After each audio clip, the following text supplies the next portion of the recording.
ministries. I believe that this topic oftentimes is one of the most overlooked topics when it comes to our children and youth ministries. We're the church. We think nothing bad's ever going to happen. We're just going to skate by. But I hate to be the bearer of bad news. There's a lot of lawsuits, a lot of things that do come against churches. And so we want to do our best on protecting ourselves and protecting our churches. The last several years, I have attended several different seminars, webinars, trying to find out information, things that are happening in our crazy world that we're living in, and how we can protect ourselves. And so I do want to say from the very beginning that our motto, every church's motto, should be that your church should be the safest place in town. It really should be. And if it's not, then we've got some work to do. And so we live in a messed up, twisted world. And the hour a week that they come to us on Sunday mornings, they come to us on Friday night youth events, ought to be a safe haven for our children.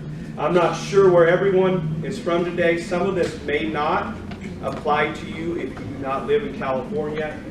California did just pass some new assembly bills back in September of 2021 that went into effect in January, and we will talk about that. So let's jump into this today. Some of this is going to be practical, some of it is data driven, and some of it may be stuff that we do not necessarily want to hear, but it is very important. Keeping our children safe should be a priority in every church. Our children, the Bible says, are a heritage of the Lord. So that means I better do my very best to make sure I protect them. And in doing so, I'm protecting myself, and I am also protecting my church.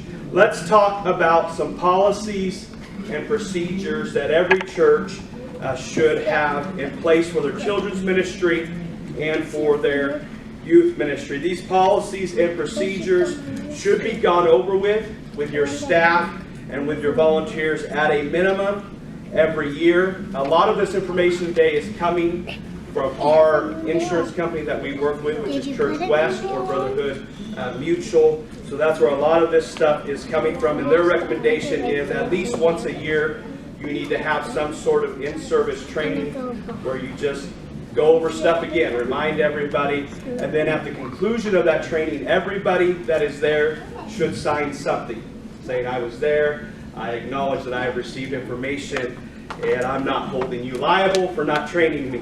And so if you do have a new staff member, a new volunteer, this happens often, that comes in after you've already done your annual training, you should take some time and train them before they ever get on your bus, before they ever start working in your class. They should be brought up to speed. In your binders that you were passed out yesterday, you do have some forms. One of them is an acknowledgement form, should be in there, that basically is signed by everybody that's gone through training. It's just something that we have used in the past. It's more just, hey, I was at training, and they just sign their name, and that's basically what it is. That should be kept on file. If it's not in there, then we can hopefully get some copies, so every church can have something for that. The last thing that you want to experience as a church is someone saying, I didn't know, I didn't agree to that, and if they haven't signed anything, we're in trouble.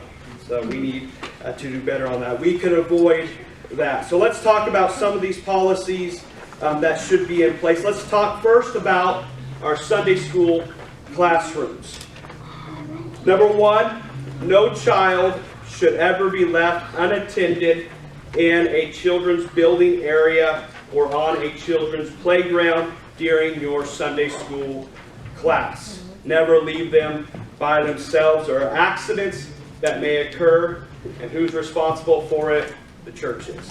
And so don't leave them unattended. Children's ministry staff members or volunteers, this is a big one, are prohibited from being alone with an individual child in any room or building in the event that a staff member or volunteer finds that he or she is left alone with children after the departure of another adult, then you, as a staff member, as a volunteer, you need to take that child to another room or a building that is occupied by others, or to a location that is easily observed by others. For us, it would be out on our basketball court or something like that, where people can see you at all times. For example, if a child is the last in a classroom to be picked up by a parent, move to an adjoining room where there are other staff members or volunteers present. You do not want to be alone with that child at any time. I'm telling you, if you are, I know we're the church, but we live in a crazy world. Yes. You are setting yourself up for a disaster. 3 years ago, I was in a seminar down in El Centro, and this topic came up very strongly as the lawyers that were talking to us were in the middle of a lawsuit, and they were defending a church against an allegation of abuse where the adult was left by themselves with a child. Of course, the adult said they didn't do anything. Child said they did. Parents said they did. And so because there was nobody involved, they were left to try to defend this. I'm going to be frank with you today. We are the church, yes, but we live in a crazy world. And we live in a world that is so happy, and we better protect ourselves. The last thing you want to do is drag your church through the mud over an allegation, especially a false allegation that didn't even occur. You don't want to be in the middle of that. You don't want your church in the middle of that. Children to worker ratio. This comes directly from a resource that we work with Brotherhood Mutual. These are their recommendations that if you have a nursery class, you should have at least 2 adults to every 8 children. Preschool, 2 to 3 year olds, you should have 2 to 12. Preschool, 4 and 5 year olds, 2 adults to every 18. Elementary, 2 adults to every 20. And this would also go for your teen class. If a worker is out of ratio, and if you are a worker here, sometimes the director doesn't know what's going on in your class, and so some of this is up to you. If you're out of ratio, you're by yourself, and you've got 20 plus kids in your elementary class, then you need to let your children's pastor, children's director know, and at that point, the director should make a diligent effort to find substitute workers, bring them in to bring everything back into ratio and in compliance with this policy. So that is our classrooms. Another area that I think oftentimes maybe we struggle with, I know in our youth class I struggle with, is in the area of discipline. What do we do? How do we handle some of this? Number one, staff and volunteers are prohibited from using physical discipline in any manner for behavioral management of children. No form of physical discipline is acceptable. This prohibition includes spanking, slapping, pinching, hitting, or any other physical force as retaliation or correction for inappropriate behavior by children. Children are to be disciplined, and some of this may seem old, antiquated stuff, but using timeouts and other non-physical methods of behavioral management. In employing this procedure, staff members and volunteers should observe the following guidelines. Instead of touching them, verbally redirect the children before physically intervening. With younger children, some physical redirection may be necessary. For example, removing a toy from the hands of a child that is hitting somebody else. You may have to grab the toy, you may have to touch them there. If the behavior does not cease, remove or direct the child away from the group to a corner of the group where the group is meeting. Avoid back to being alone with the child during this time. Provide the child with a simple, understandable reason for the timeout. Provide them with a clear explanation of your expectations, such as you didn't stop hitting Chris, and so when I asked you to do so, so now you need to sit here quietly for the next few moments. In addition, be verbally reassuring, as being removed from the group often is going to upset the child. Okay? When you take a child, they're going to be embarrassed, they're going to be upset. So reassure them, but do not physically hold the child in timeout. Keep your hands off of them. Provide them with a chair to sit in, a spot to sit in, whether it's on a pillow, a blanket, until their timeout is complete. There is a rule of thumb that is out there that a timeout is ineffective if it lasts longer than 1 minute for every year of the child's life. So if they're 3 years old, 3 minutes. 5 years old, 5 minutes, and keep that in play. Monitor the child throughout the entire timeout without giving your undivided attention. For longer timeouts, give intermediate praise to reassure the child. Keep them on track. You're doing a good job sitting there. Just a few more moments, and you can join back with the rest of the children. Once it's all over with, praise them. Tell them they did a great job. You completed the timeout, and their reward is you get to go back and play with everybody else again. Remind them that repeating their initial behavior is going to result in another timeout. Again, uncontrollable or unusual behavior should be reported immediately to the parents or to the children director. If you're a worker, especially if you're a young person or under 18, etc., some of this you probably should have handled yourselves. You got other people involved, other adults. Maybe take it up to them and let them handle. However, there may be cases where you have a great rapport with that child. They respect you, you respect them. You may do a better job than somebody else. Let's go into the restroom to check on an individual child. Find somebody to go with you. Don't go by yourself. If another worker is not available, go to the exterior door, knock on it, talk to them, ask them if they need any help. If they need assistance, then leave the exterior bathroom door open when entering and try to verbally assist the child in completing their activities while the child remains behind the door of the bathroom stall. Here's what I've seen. Any assistance with the straightening or fastening of garments should be done in the presence of another staff member. I don't care if they're 3 years old, 5 years old. Protect yourself. Protect your church. Do it in front of another staff member or volunteer. Transportation.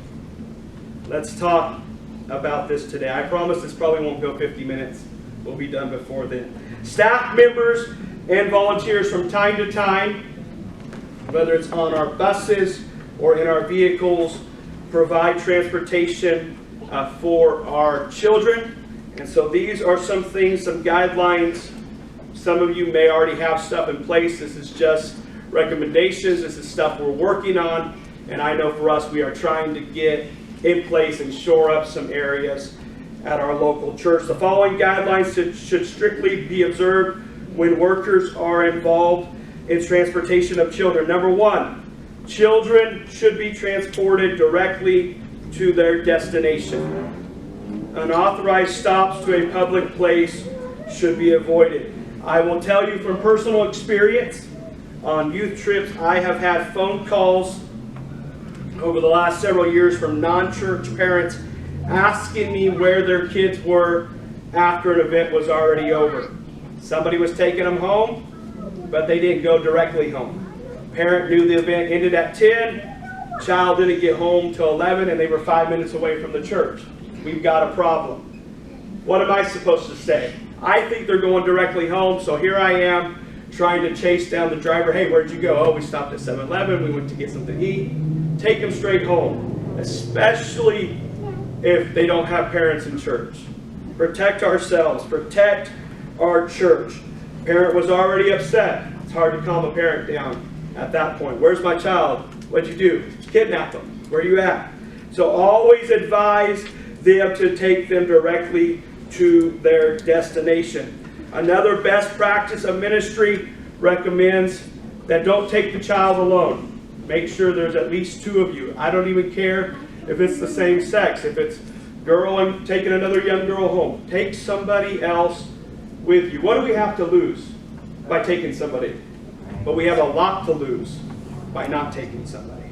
So all it does, take somebody with you, put two of you in the car. Never will there be a child alone with an adult in a vehicle.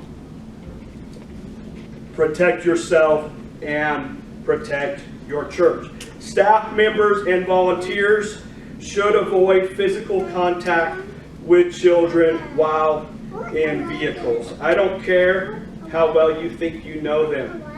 Protect yourself. Do not touch them. Do not touch them.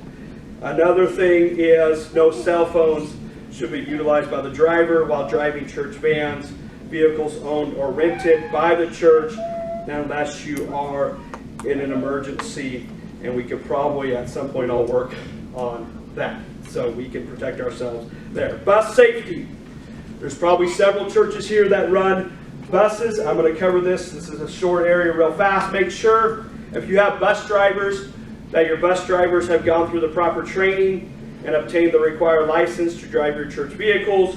Make sure your drivers are on church insurance, whether they're driving a church van or they're driving their personal vehicles using it for the church. Protect yourselves. Get on church insurance. It doesn't take much to do that. So if I'm transporting children in my own personal vehicle, I want to be on church insurance. Train your bus workers on how to pick up kids properly, how to use crosswalks, how to watch for vehicles. Never go to a door and pick up a kid one-on-one and walk them out to your vehicle. Have a standard policy. If you do not have one, have a standard policy in place on how we are going to pick up our children. Have everybody sign that so we're all on the same page. Incident reports. You should have this in your folder. There is a copy of an incident or accident report that we use at our local church. If you do not have one of these, I suggest copy it, use it, and trust me, it will save you a lot of heartache. All incident reports, including policy violations, physical injury, harassment, must be accounted for and must be reported. Incident reports must be completed by all workers and ministry leads involved, given to the director, no matter the degree of the incident. I have heard of cases, been involved in cases, well, it was nothing major, it was just a little scratch, it was just, well, then they go home, it gets blown out of proportion, next thing we know, half their arm was falling off, we've got issues here. So it doesn't matter if it's a minor scratch, if it's vomiting, cuts, bruises, scrapes, anything, write it down. Protect yourself. Protect your church. If there is a concern that our conduct as a church may be put under question, then let's protect ourselves. Parents must be notified of all incidences. Do training with your staff. And this is a lot of things, a lot of times we see this. I don't know where the reports are. I don't know how to fill them out. I don't know what to do. If you're a director or you run a department, do training with your staff and volunteers that if an incident occurs, they know where to go. They know where to grab a report, they know how to fill it out, and they know who to turn it into and who to call. So please, please take advantage of that paper that is in your binder. Fill it out, use it, and it will save you and your church. Physical. Brother, I have a question. Yes, sir. On that, you guys have a separate incident form that you use if someone's just out of control and has to be escorted back to their parents? We use the same, that'll all be on the same thing. Okay. Yeah, same thing. And you can, in notes or whatever, you would just make a note of that, what happened during that. And they were out of control. We tried talking to them, whatever. But document everything. Right. Document everything. Scan it, put it onto a digital file, keep a Dropbox or something, and then it doesn't hurt to have a physical copy. I know with some of our permission forms for youth ministry, our insurance recommends keeping some of these for 3 years. So there's, I know it's a pain to have a bunch of files. Of course, if you put them on digital, then you can save a whole lot of stuff. But Don't just fill them out, throw them away. Keep them, because you never know when that may pop up again. Hey, it was a year ago. Well, you threw everything away. So keep that in place. Physical contact. This is a big one. And I want to preface this by saying that we are the church, okay? And I believe that we ought to provide protection for our children at all costs. However, there are some things when it comes to laying hands on them to receive the Holy Ghost, some of that stuff, I'm not stopping, okay? However, there's some things that I see being done that is probably not best practice. And so let's cover that today. Number one, side hugs, pats on the back, and other forms of appropriate physical affection between staff members or volunteers and children are important for the children's development and are generally suitable in a church setting. Okay? Some of that stuff. A side hug is a whole lot different than a front hug. Okay? And so inappropriate touching and inappropriate displays of affection are forbidden. Any inappropriate physical contact, touching, or displays of affection should be immediately reported to the supervisor of the classroom, the children's pastor, director, or the pastor. This is where we're at. Physical contact should be for the benefit of the child. Okay? Right. That's a key. Physical contact should be for the benefit of the child, never based upon the emotional needs of the staff or the volunteer. Right. Okay? I probably said it at times. You may have said it. Come give me a hug or give me. No. No. Somewhere that needs to stop. It should be for the benefit of the child. This is not for our emotional needs. Okay? So we need to be careful. Physical contact and affection should be given only in places or in the presence of other children or staff members and volunteers. Why? It is much less likely that touch will be inappropriate or misinterpreted when the physical contact is open to observation. Oh, true. When it's open to observation. Yeah, so side hugs, pats on the back, stuff like that. I'm going to go through another whole list in just a few moments here. Physical contact in any form should not give even the appearance of wrongdoing. The personal behavior of your staff member, of you, of the volunteer, must foster trust at all times. Personal conduct must be above reproach. Do not, I see this, do not force physical contact, touch, or affection on a reluctant child. If a child's preference is not to be touched, respect it. Just respect it. If they're trying to get away, let them go. Let them go. Children, staff members, or volunteers are responsible for protecting children under their supervision from inappropriate or unwanted touch by others. Any inappropriate behavior or suspected abuse by a staff member or volunteer must be reported immediately to an immediate lead children's pastor, director, and or the pastor. Protect the children, but protect yourselves and protect your church. So let's talk about some appropriate ways of touching. Love and caring can be expressed in some of the following ways. Number one, bending down to the child's eye level, comforted or quieting, taking both of the child's hands as you say you did such a good job. I'm so glad to see you. We missed you. Patting a child on the head, shoulder, or back to affirm him or her. Holding a child by the shoulder or hand to keep his or her attention while you redirect the child's behavior. Gently holding a child's chin to help him or her focus on what you are saying to him or her. Holding a child who is crying. There are people that you may see that are constantly always holding a child. My question is it because the child needs you? Is it for the benefit of the child? What's going on here? Be careful. Just protect yourselves with that inappropriate touch. You must avoid, some of this should go without saying, kissing a child, coaxing a child to kiss you, extended hugging, tickling, or anything like that of any form. Protect yourself. And we will talk about abuse in just a few moments here. But I'm telling you, there is way too much of that happening in our world today. And it's moved beyond just out there.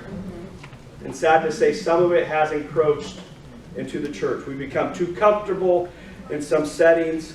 And not all of our children that come to us have parents that attend our church. They don't understand everything. And so we got to do our best. Let's protect the children. Let's protect ourselves. Let's protect our churches. Release of children.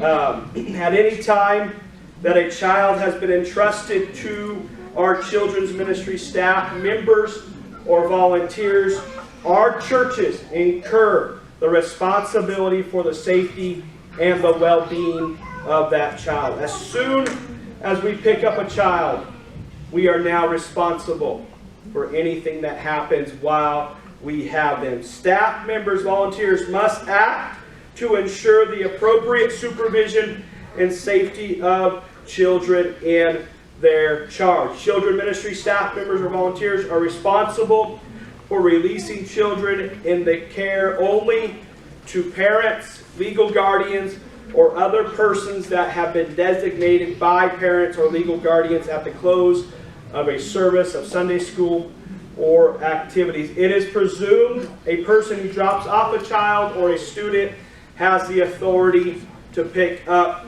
the child. In the event that a staff member, you as a staff member or volunteer, are uncertain about releasing the child or who to release the child to, contact somebody, contact your children's director before releasing the child. We live in a world of a lot of split homes where maybe there are custody battles that are going on. And the last thing you want to do is release the child to the parent that's not supposed to have them. And especially as young people that maybe you're college and career age, you're working, you're releasing children, it can perhaps be intimidating. It's my child. They show you ID, you think it is. Run back to the paperwork. Say, hey, I'm sorry, I can't. Make sure to get somebody involved. Do not release a child to somebody that is not on that form. Internet, social media, and phones. Let's talk about this. Contacting any children within the ministry in any online form should not be permitted. The one exception to this is an email. Okay? If an email is sent to a child's parents or guardian, copy somebody else in the email. Copy your Sunday school director, children's ministry pastor, do whatever. Please, please, this is safe practice. Please do not accept any request from children to be friends or to communicate with them via social media.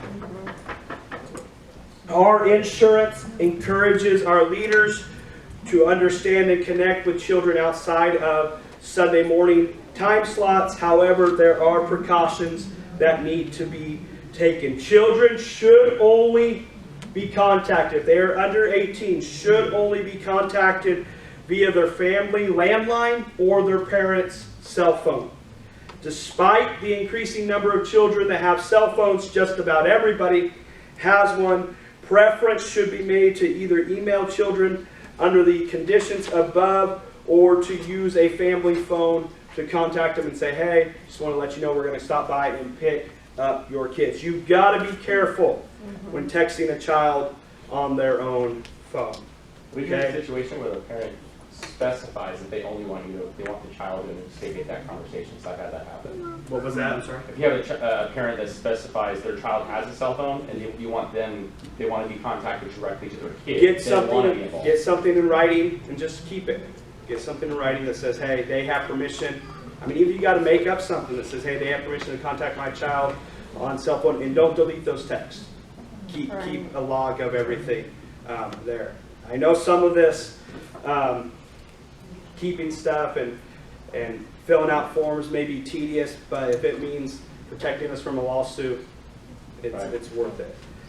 Use of photography, videography is a big deal. Use of photographs and video cameras can be considered now a huge invasion of privacy, and it can easily place our children in vulnerable positions for child abuse. I was at a church maybe a year and a half ago, and they have signs all over the property that says basically by entering this property, there are cameras, pictures that are being taken, and it may be used for advertisements, may be used for brochures, but they were trying to cover themselves right off the bat. As soon as you walk onto this property, we may use a camera, and your picture may be taken. We do, in our youth guidelines, and I'm not sure if it's on our bus pickup forms, but I know it's supposed to be added, is we have a release form on there for photographs that we make the parents sign that says, hey, you can take pictures of class, they can be in them, you can use them on your flyers.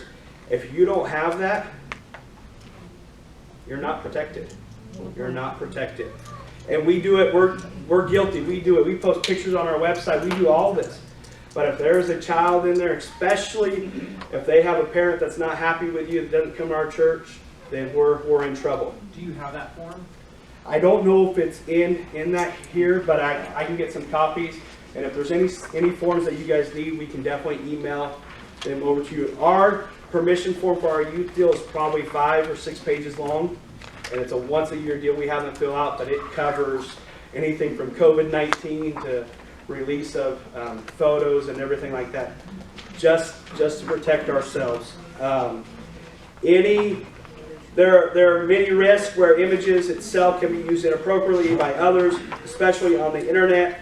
Any photographs and videos of the children may not be distributed, publicly displayed, or posted on the internet without proper consent of the ministry staff and the parents of the child or children that are in those photos. Use of camera in the vicinity of child subjects must have permission from the ministry staff before use.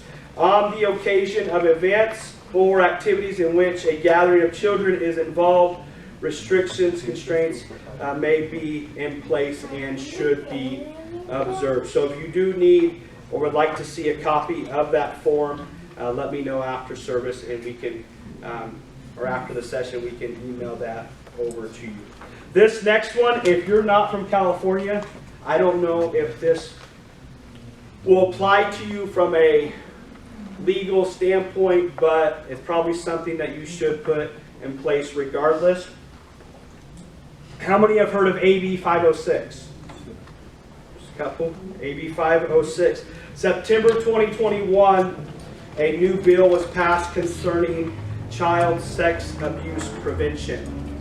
This law created new requirements for youth service organizations relating to training, background checks, policies. As written in the bill, youth services organizations arguably include all child serving organizations in California, schools, camps, youth, sports, and etc. I sat, I guess it was back in February, in a webinar with our insurance trying to figure out this would apply to us as a church, and it does. Sunday schools, vacation Bible schools, youth ministries within the church are now required to adhere to a 3-pronged standard of care. I know for us locally, we only did one of these, and that was background checks. Okay, let me stop here. If you are not background checking any of your staff members, you need to start. And now this California law is making you start. And so please remember to do that. The 3 prongs are, when it comes to sex abuse, training employees or staff members who are mandated reporters. A lot of times, and I know in the beginning, I didn't know what to do. If a child came to me and said something, I didn't know who to go to, who to talk to, what to do. We need to take some time and train our people. What was that? The bill? AB 506. AB 506. So there needs to be some of our people trained on how to report this. Background checks is a big one. We were using a company that was called Track One, and we've been using them for the last 15 years to run all of our background checks. However, with this new law, you now have to do live scans. So we have not, we're in the process. We have sent our paperwork off to the DOJ. Our school had something with the DOJ already, so we're just kind of switching the names around. But at that point, every one of our workers has to be fingerprinted. And so that is a big deal. And it does take some time. You're not going to get a DOJ number like that. It's going to take some time to get that in place. Really good one. Is that just for adults, or is that like for, So 18 and older. So 18 and older will need to be live scanned now. And so once we have that in place, all of our people will go through that. The definition of mandated reporter, is it every volunteer and participant, or is it? That's how we're taking it, that everybody that works with children, there may be little area, everybody that's been fingerprinted for Inland Lighthouse Church, it'll pull up on people. So, and I know for us, we are working on a mobile fingerprinter just coming out to our church, and that way we could do it at one time as opposed to trying to send everybody to do that. Different entities don't share training. So that's another thing I'm getting ready to cover. There is, so the third prong of standard of care is, if churches already don't have it, is to adopt written policies covering the subject of child abuse, neglect, and reporting requirements. Because of live scan limitations, so this is another thing that as a director, as a pastor, there's some decisions you're going to have to make. Okay? Something may show up from 1975 before somebody got in church. You've got to make a decision. And so, is there a fee for filing with the DOJ? I don't think initially there is for nonprofits to file, but when you do the live scan, it's anywhere from like $20 to $30 or something like that. But to do the filing with, as a nonprofit, there should be no fee for that. But yeah, so if something shows up from 1975 before they got in church, what do you do with that? Pastors got to make decisions. Risk, reward. I'll leave that up to them. That's why I'm not a pastor. Yes, sir. And what's the proper procedure for like a parent who comes with their kid and they don't have this scanning and they are adamant on staying with their child in that classroom? How does a church? I would do the same thing. It's kind of, if a parent comes to class, they have to be there. They're around other kids. Just make sure you've got several adults too in the area. That's kind of watching them, but not following them everywhere they go. I mean, I don't know. And a lot of places have gone to basically, you can't come down here. Here's your check-in. You drop your kid off, and that's the end of it. I know for us, periodically, I think we've let some parents come down because like they've got a little kid, they're crying the whole time. But just put some people around, shield yourself, shield your church. And some of this, there may not be complete answers, right or wrong. We're just trying to navigate through some of this and hope that we do our best and God helps us make up the difference somewhere. Anything else when we're here? Really fast question. I've heard of some churches recording each individual classroom, and then if there is a report, they're able to go back and review the video. Is that recommended, or is that something to stay away from? I will give, that brings up a case. A couple years ago, there was a case between here and there where a allegation was made, and there were cameras in place in the building. So this church pinpointed down and said, hey, when did this happen? They started naming times. They went back, watched cameras. Long story short, the person that they were accusing of, number one, wasn't in the room. Number two, wasn't even on site that day. Oh, wow. Boom. It ended right there, and that was the end of it. I know in our school we have cameras in all of our classrooms. So most of our Sunday school classrooms do have a camera. They don't record audio, but at least there's visual. And that was the same thing with this person. The church was able to say, hey, they're background checked. We've checked everything. Furthermore, here's the camera footage. And last, they're not even here. And so that's another good thing. We take in our church, we take attendance of people that are there in church that day. And so that also, it's more than just knowing who's there, but in a case like this, for this church, they were able to say they weren't even at church. So there is that on that one. Anything else right here? Okay. So because of life scale limitations, most churches will need to implement a more thorough method of screening employees. If something follows up or pops up on a background check, that's something that the pastor, children's ministry director, whoever runs those should just handle, and we don't question it. If pastor says, hey, go, then we're good with that.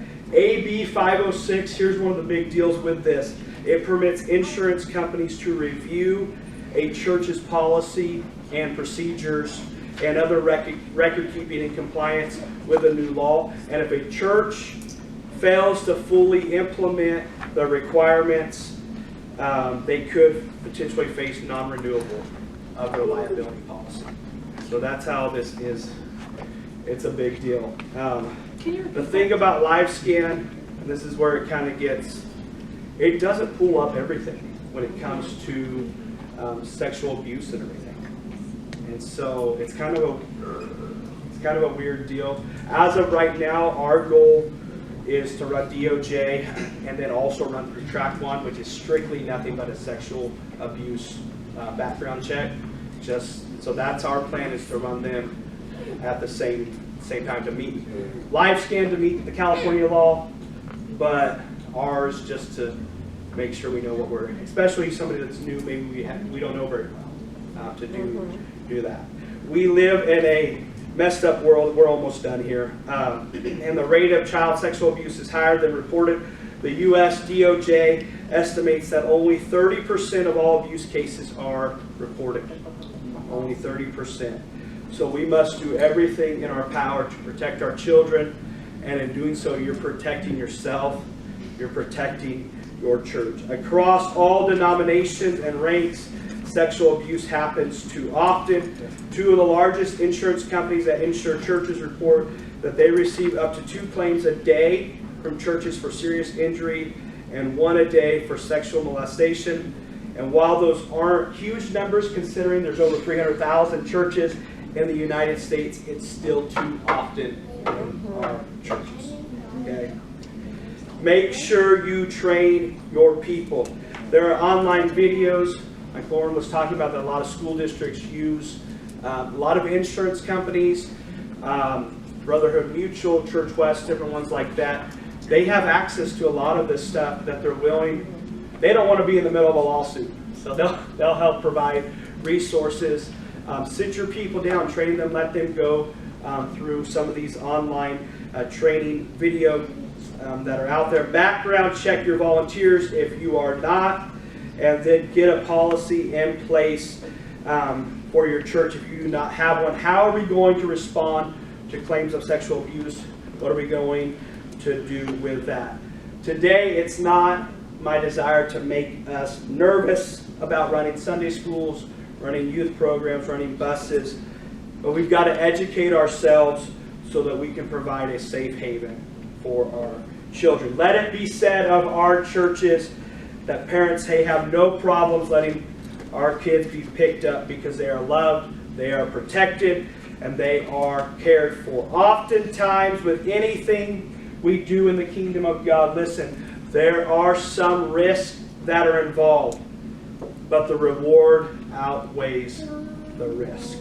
When you see that little kid come in on a Sunday morning at the end of class, lift their hands, receive the Holy Ghost, that's what it's all about. Yes, there's a lot of stuff we have to do, a lot of paperwork we have to fill out, but if it just means one, if it means one, it really is worth it all. Knowing that training is important is one thing, but getting it done is another thing. I know for us, there are times that we talk about we gotta implement this. Time gets away. Somewhere we just need to slow down. Let's implement it. Let's get it done. Let's do it. Let's protect ourselves, protect our churches, and protect our children. That's it. Any questions? Vanessa. Okay, so on our route, we have one kid in particular. She's really clingy. Like, there's always at least 3 of us on our route, and she's just clingy to everybody. So, like, I think it was last week or the week before, she just kept biting. She just kept, like, consistently, she just was right in the back of one of the workers, and she was, like, leaning over the seat on top of them, like, biting them. How would you suggest dealing with that without physically, like, I guess... She was biting another kid? No, she was biting a bus worker. Was this last week? This was last week. That happens a lot more than you think. Candy. God. Bus workers should redirect the kid. Like I said, part of it you're doing your best to verbally redirect them. And then when we talk about physical touch, there may be a time where you have to use their shoulder to kind of get them and separate them from everybody else until they basically stop biting. I mean, that's the last thing you want to do, obviously, is to pinch them, hit them, kick them. But you want to redirect them to where they're by themselves or a timeout, even if it's on the bus, they're sitting in the seat all by themselves. There's no room for that. I mean, it's hard to do, but I think it's a safe way. It's a good one. Okay, so in my mind, my response was give them gum, so their mouth's busy. But that made me think of a question. Is there any concern liability-wise for giving food if a child has a reaction, allergies? Is there a slip Allergies, about so food? you should on all your forms, and I don't think this is something we've had I just talked to Phil about this, but we should write down any sort of allergies and stuff. And this is my suggestion. With like kitchens where we serve breakfast and stuff, peanuts and stuff, just get rid of those completely. A lot of camps have gone completely away from anything to do with that because there's way too many of those allergies out there. Just avoid peanuts, different stuff like that. But there should be on their form, and I think Brother Ryan Gregg mentioned it too, like have a note of your bus, what kind of allergies are on there. So if you're giving snacks, taking them home, you're giving snacks, you know, hey, these kids can't have this. I don't care what they say, and have their parents fill out some sort of form. That's also on our permission slip for youth events. We have them list allergies, medication's another big deal. Do we administer medication? And that's something that should be noted on a form that the parent fills out as well. Keith?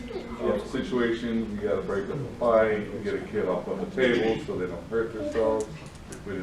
Some of that some of this that we covered is not going, there are going to be situations like this where you're going to, you have to get involved. Number one,